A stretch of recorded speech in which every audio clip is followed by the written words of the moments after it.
1. Sie hören nun 5 kurze Texte. Dazu sollen Sie 5 Aufgaben lösen. Sie hören diese Texte nur einmal. Entscheiden Sie beim Hören, ob die Aussagen 41 bis 45 richtig oder falsch sind. Markieren Sie Ihre Lösungen auf dem Antwortbogen bei den Aufgaben 41 bis 45. Markieren Sie Plus gleich richtig und Minus gleich falsch auf dem Antwortbogen.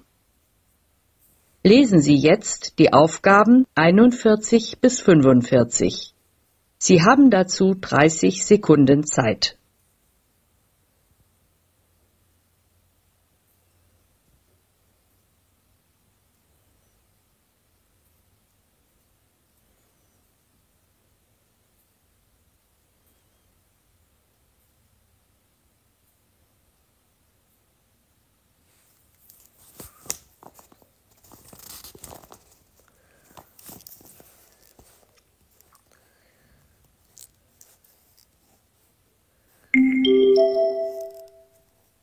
Hören Sie nun die Interviews.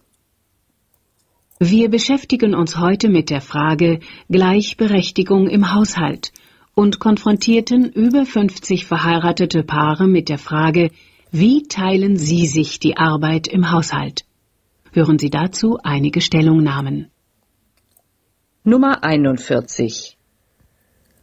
Na, eigentlich mache alles ich. Ich bin zu Hause und daher koche ich wasche ab, ich bügel, ich versorge das Kind. Naja, mein Mann macht vielleicht den Abwasch und den Garten. Für den ist er zuständig. Und einkaufen gehen wir beide.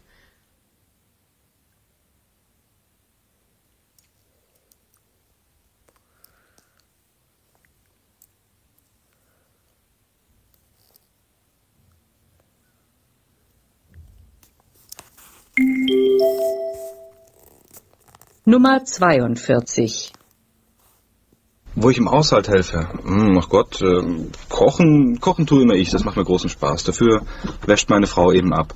Wäsche waschen mache ich nicht so gerne, das macht sie. Dafür gehe ich immer gern einkaufen und Gartenblumen gießen, dass ich ein bisschen aus dem Haus rauskomme.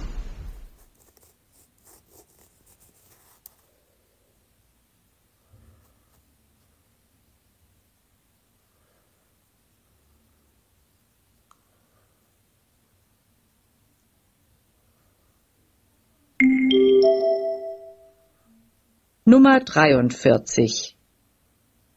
Tja, bei uns ist es so, mein Mann ist voll berufstätig. Ich bin zu Hause mit unseren 2 kleinen Kindern, 3 und 5 Jahre alt. Tja, und dann schaut es so aus, dass ich koche, abwasche, ja, aufräumen, das muss auch ich machen. Vor allem die Kinderzimmer schauen natürlich immer schrecklich aus. Wäsche waschen, das mache auch ich, ebenso das Bügeln. Das Einkaufen übernimmt er. Putzen tue ich und im Sommer betreut er den Garten, gießt die Blumen, den Garten. Aber das ist etwas, das kann ich nicht, das mag ich nicht.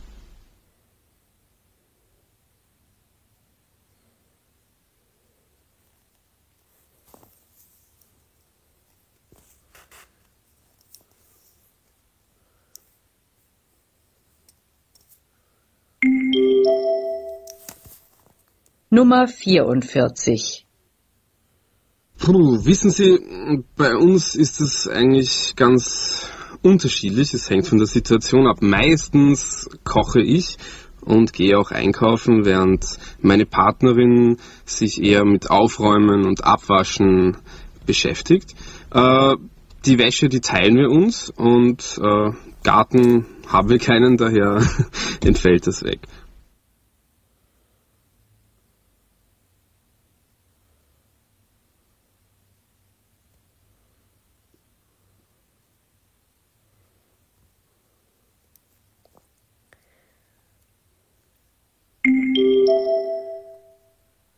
Nummer 45. Also mein Mann, der ist ziemlich faul. Der macht überhaupt nur das, was ihm Spaß macht. Einkaufen geht er, ja. Aber er hält sich nicht an die Liste, die ich ihm aufschreibe. Kauft irgendwas, meistens zu teure Sachen. Ab und zu kocht er. Aber das Abwaschen überlässt er mir. Na, aufräumen tut er sowieso nicht. Die Wäsche, die schmeißt er einfach ins Eck. Das ist meine Sache. Putzen kann keine Rede sein. Also, und um den Garten kümmert sich bei uns eigentlich überhaupt keiner, der verwildert.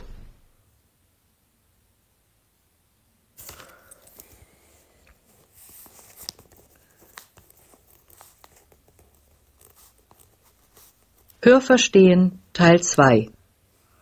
Sie hören nun ein Gespräch. Dazu sollen 10 Aufgaben lösen. Sie hören das Gespräch zweimal. Entscheiden Sie beim Hören, ob die Aussagen 46 bis 55 richtig oder falsch sind. Markieren Sie Ihre Lösungen auf dem Antwortbogen bei den Aufgaben 46 bis 55. Markieren Sie Plus gleich richtig und Minus gleich falsch auf dem Antwortbogen. Lesen Sie jetzt die Aufgaben 46 bis 55. Sie haben dazu 1 Minute Zeit.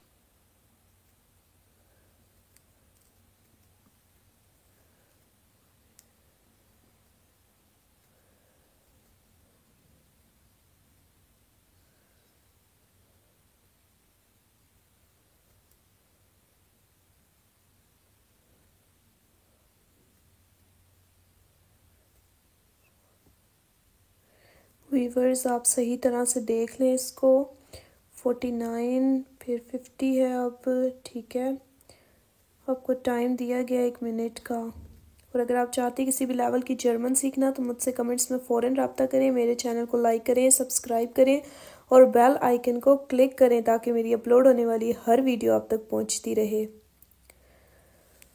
देर मत करें व्यूवर्स मैं आपको इस चैनल पे अपना नंबर दे रही हूँ ठीक है तो आपने मुझसे कांटेक्ट करना है व्हाट्सएप पर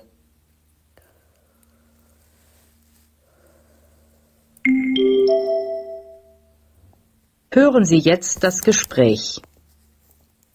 Der Turn- und Sportverein Neustadt wird in diesem Jahr 100 Jahre alt und feiert diesen Geburtstag mit einem großen Programm. Ich begrüße dazu heute hier im Studio eine Vertreterin des Turn- und Sportvereins Neustadt, Frau Seifert. Guten Tag. Guten Tag. Frau Seifert, welche Aufgaben haben Sie denn im Verein? Ja, also ich führe bei allen Sitzungen Protokoll. Ich schreibe also alles auf, worüber diskutiert wird und was beschlossen wird. Schriftführerin heißt das. Aha. Vielleicht liegen Ihnen als Schriftführerin da sogar noch Papiere aus den ersten Vereinsjahren vor? Ja, so ist es. Unsere Kollegen früher waren nämlich äußerst sorgfältig. So konnten wir in unserer Festzeitung zum 100. Geburtstag das Programm von der ersten Hauptversammlung des Vereins veröffentlichen. Das macht sich sehr nett. Unglaublich, dass trotz der 2 Kriege in diesem Jahrhundert solche Papiere und Unterlagen noch vorhanden sind. Also ich nehme mal an, als Ihr Verein vor 100 Jahren gegründet wurde, war Sport doch sicher nur eine Sache für Männer. Ja klar, am Anfang war Sport reine Männersache. Es hat 16 Jahre gedauert, bis bei uns die ersten Frauen dazu kamen. Das war ein echter Fortschritt für die Zeit damals, Anfang des 20. Jahrhunderts. Ja, das kann man sich gut vorstellen. Wie viele Frauen haben Sie denn heute im Verein im Vergleich zu Männern? Ja, also heute sind es ziemlich viele. Über 50% der Mitglieder sind Frauen. Das heißt mehr als 1000 der insgesamt 2000 Mitglieder. Ihr Verein hat ja hier in Neustadt eine schöne Anlage mit Sportplätzen im Freien und einer großen Halle. Wer finanziert denn das eigentlich alles? Ja, also 50% des Geldes, das wir brauchen, bekommen wir durch unsere Mitglieder in Form von Mitgliedsbeiträgen. Den Rest bekommen wir von der Stadt und vom Deutschen Sportbund dazu. Wenn man sich Ihr Angebot ansieht, dann staunt man. Da gibt es alles, was zurzeit gefragt ist. Von Aerobic über sportliches Gehen bis hin zu Mutter-Kind-Gymnastik. Ja, das stimmt. Im Grunde genommen bieten wir fast jede Sportart an, außer Schwimmen. Es gibt im Nachbarort ein großes Schwimmbad mit einem extra Schwimmverein. Also da wäre es Unsinn, wenn wir eine eigene Abteilung für Schwimmen aufmachen würden.